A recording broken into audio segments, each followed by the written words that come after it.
Item ಯಾವುದೇ ಇರಲಿ try ಮಾಡಿ ಆಚಿ ಚಿಕನ್ ಮಸಾಲಾ. ಮುಂದಿನ ವಾರ ಸಿಎಂ ಡಿಕೆ ಶಿವಕುಮಾರ್ ದೆಹಲಿಗೆ ಹೋಗ್ತಾರೆ ಅನ್ನೋ ಮಾಹಿತಿ ಸಿಗ್ತಾ ಇದ್ದಂತೆ ಶಾಸಕರು ಸಚಿವಗಿರಿಗೆ ಭಾರಿ ಲಾಬಿ ನಡೆಸ್ತಾ ಇದ್ದಾರೆ. ಅದರಲ್ಲೂ ಬಾಗಲಕೋಟೆಯ ಹುನಗುಂದ ಶಾಸಕ ವಿಜಯಾನಂದ ಕಾಶಪ್ಪನವರಿಗೆ ಸಚಿವ ಸ್ಥಾನ ನೀಡುವಂತೆ ಅವರ ಬೆಂಬಲಿಗರು ಸಿಎಂಗೆ ಹಕ್ಕೊತ್ತಾಯ ಮಾಡಿದ್ದಾರೆ. ಸಾವಿರಾರು ಸಂಖ್ಯೆಯಲ್ಲಿ ಬೆಂಗಳೂರಿಗೆ ಆಗಮಿಸಿ ಸಿಎಂ ಮುಂದೆ ಬೇಡಿಕೆ ಇಟ್ಟಿದ್ದಾರೆ.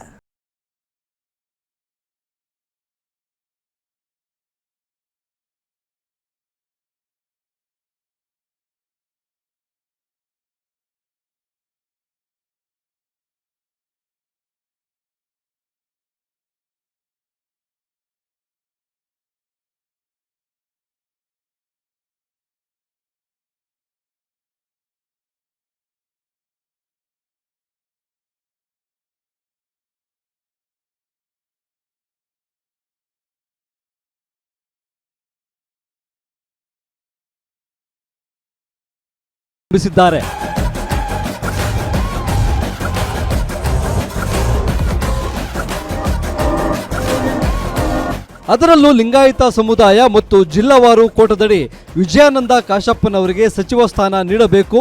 ಯುವಕರಾಗಿರೋ ವಿಜಯಾನಂದ ಅವರ ತಂದೆ ಕಾಲದಿಂದಲೂ ಸಚಿವ ಸ್ಥಾನ ನೀಡಲಾಗಿಲ್ಲ. ಈ ಬಾರಿ ಕಾಶಪ್ಪನವರಿಗೆ ಸಚಿವ ಸ್ಥಾನ ನೀಡಬೇಕೆಂದು ಬಾಗಲಕೋಟೆ ಜಿಲ್ಲೆಯ ಹುನಗುಂದ ಕ್ಷೇತ್ರದ ಜನರು ಪಟ್ಟು ಹಿಡಿದಿದ್ದಾರೆ. ಬಾಗಲಕೋಟೆಯಿಂದ ಬೆಂಗಳೂರಿಗೆ ಆಗಮಿಸಿ ಸಿಎಂ ಡಿಕೆ ಶಿವಕುಮಾರ್, ಕೆಪಿಸಿಸಿ ಅಧ್ಯಕ್ಷ ಬಿಕೆ ಹರಿಪ್ರಸಾದ್ಗೆ ವಿಜಯಾನಂದ ಕಾಶಪ್ಪನವರ ಬೆಂಬಲಿಗರು ಭೇಟಿಯಾಗಿ ಮನವಿ ಮಾಡಿದ್ದಾರೆ. ಸಿಎಂ ಸಚಿವ ಸ್ಥಾನ ನೀಡುವ ಭರವಸೆ ಇದೆ ಎಂದು ಶಾಸಕ ವಿಜಯಾನಂದ ಕಾಶಪ್ಪನವರ ವಿಶ್ವಾಸ ವ್ಯಕ್ತಪಡಿಸಿದ್ದಾರೆ. ಹುನಗುಂದ ಮತಕ್ಷೇತ್ರ ಕಳೆದ 25 ವರ್ಷಗಳಿಂದ ಅವಕಾಶ ವಂಚಿತವಾಗಿದೆ. ಲಿಂಗೈಕ್ಯ ದೊಡ್ಡ ಕಾಶಪ್ಪನವರು ಅಕಾಲಿಕ ಮರಣದಿಂದ ತೆರವಾದ ಸ್ಥಾನ ಇವತ್ತಿನವರೆಗೂ ನಮ್ಮ ಕೂಡಲ ಸಂಗಮನಾಥ ಬಸವಣ್ಣನ ಪವಿತ್ರ ಕ್ಷೇತ್ರ, ಆ ಕ್ಷೇತ್ರಕ್ಕೆ ಇವತ್ತಿನವರೆಗೂ ಸಚಿವ ಸ್ಥಾನದ ಪ್ರಾತಿನಿಧಿತ್ವ ಸಿಕ್ಕಿಲ್ಲ. ಈಗಾಗಲೇ ಬಾಗಲಕೋಟೆ ಜಿಲ್ಲೆಯಲ್ಲಿ ಎಲ್ಲ ತಾಲೂಕಿಗೆ ಪ್ರಾತಿನಿಧಿತ್ವ ಸಿಕ್ಕಿದೆ. ತೀರದಾಳದಲ್ಲಿ ಉಮಾಶ್ರೀಯವರು, ಮುದೋಳಕ್ಕೆ 3 ಬಾರಿ ಸಿಕ್ಕಿದೆ, ತಿಮ್ಮಾಪುರ ಸಾಹೇಬರು ಮತ್ತೊಬ್ಬರು. ನಂತರ ಜಮಖಂಡಿಯಲ್ಲಿ ಸಿದ್ದು ನ್ಯಾಮಗೌಡರಿಗೆ ಸಿಕ್ಕಿದೆ. ಬಾಗಲಕೋಟೆನಲ್ಲಿ SR ಪಾಟೀಲ್ ಅವರಿಗೆ ಅವಕಾಶ ಸಿಕ್ಕಿದೆ. ಬದಾಮಿಯಲ್ಲಿ ಖುದ್ದು ನಮ್ಮ ಹಿರಿಯ ನಾಯಕರಾದಂಥ ಸನ್ಮಾನ್ಯ ಸಿದ್ದರಾಮಯ್ಯ ಸಾಹೇಬರು ವಿರೋಧ ಪಕ್ಷದ ನಾಯಕರಾಗಿ ಅಲ್ಲಿ ಶಾಸಕರಾಗಿದ್ದರು. ಈಗ ಹುನಗುಂದ ಕ್ಷೇತ್ರ ಒಂದೇ ಉಳಿದಿದೆ. ಹೀಗಾಗಿ ಬಾಗಲಕೋಟೆ ಜಿಲ್ಲೆಗೆ ಪ್ರಾತಿನಿಧಿತ್ವ ಕೊಡಲೇಬೇಕು. ಏನು ಲೋಕಸಭಾ ವಿರೋಧ ಪಕ್ಷದ ನಾಯಕರಾದಂಥ ಸನ್ಮಾನ್ಯ ರಾಹುಲ್ ಗಾಂಧಿಯವರು ಕೂಡ ಇವತ್ತು ಯುವಕರಿಗೆ ಹೆಚ್ಚಿನ ಒಂದು ಶಕ್ತಿಯನ್ನು ತುಂಬ್ರಿ. ಯಾಕಂದರೆ ಮುಂಬರುವಂಥ ಚುನಾವಣೆಯಲ್ಲಿ, ಯಾಕಂದರೆ ಈ 2028ಕ್ಕೆ ನಾವು ಮತ್ತೆ ಚುನಾವಣೆಯನ್ನು ಎದುರಿಸಬೇಕು. ಈಗ ಬಂದಿರುವಂಥ ಸ್ಥಳೀಯ ಸಂಸ್ಥೆ ಚುನಾವಣೆಗಳನ್ನು ಕೂಡ ಎದುರಿಸಬೇಕಾಗತ್ತೆ. ಆ ನಿಟ್ಟಿನಲ್ಲಿ ಯುವಕರಿಗೆ ಒಂದು ಹೆಚ್ಚಿನ ಶಕ್ತಿಯನ್ನು ತುಂಬಿದರೆ ಒಂದು ಯುವ ಶಕ್ತಿ ಕೆಲಸ ಮಾಡೋದಕ್ಕೆ ಆಗುತ್ತೆ ಅನ್ನೊಂದು ನಿಟ್ಟಿನಲ್ಲಿ ಕೂಡ ಅವರು ಈಗಾಗಲೇ ಸಲಹೆಯನ್ನು ಕೊಟ್ಟಿದ್ದಾರೆ. ಆ ಸಲಹೆಯಂತೆಯೇ ನಮ್ಮ ನಾಯಕರು ಕೂಡ ನಡ್ಕೋತಾರೆ ಅನ್ನೋದು ವಿಶ್ವಾಸ ಇದೆ. ಮುಂದಿನ ವಾರ ಸಿಎಂ ಹಾಗೂ ಮಾಜಿ ಸಿಎಂ ದೆಹಲಿಗೆ ಹೋಗ್ತಿದ್ದಾರೆ.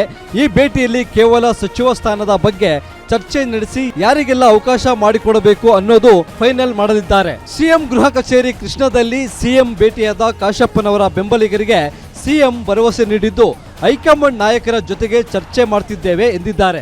ಕಾಶಪ್ಪನವರು ಬಹಳ ಚೆನ್ನಾಗಿ ಆತ್ಮೀಯ ಪರಿಚಯರು, ನನ್ನ ಸ್ನೇಹಿತರು. ಅವರ ತಂದೆ ಕೂಡ ನನ್ನ ಜೊತೆಯಲ್ಲಿ ಶಾಸಕರಾಗಿದ್ದರು, ಮಂತ್ರಿ ಆಗಿದ್ದರು. ಅವ್ರ ತಾಯಿ ಕೂಡ ಶಾಸಕರಾಗಿದ್ರು. ನಾನು ಕೂಡ ಬಂದು ಆ ಎಲೆಕ್ಷನ್ ಮಾಡಿದ್ದೇನೆ.